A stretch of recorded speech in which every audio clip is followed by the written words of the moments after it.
ఇకపై రాష్ట్రంలో తమకు అన్యాయం జరిగిందని చెప్పి రోడ్డెక్కే పరిస్థితి ఏ ఒక్క రైతుకు ఉండకూడదు అని,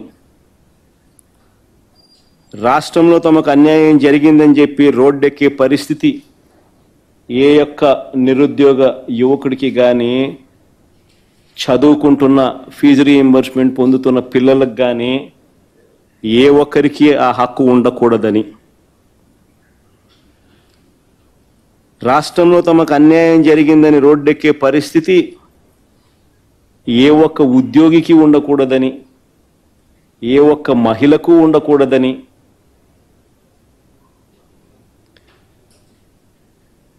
తాను ఎన్నికలప్పుడు ఇచ్చిన హామీలను, సూపర్ 6లను, సూపర్ 7ను సహా 143 హామీలను తాను నెరవేర్చేశానని, ప్రజలందరూ ఆనందంగా కేరింతలు కొడుతున్నారని మాత్రమే భావించాలట.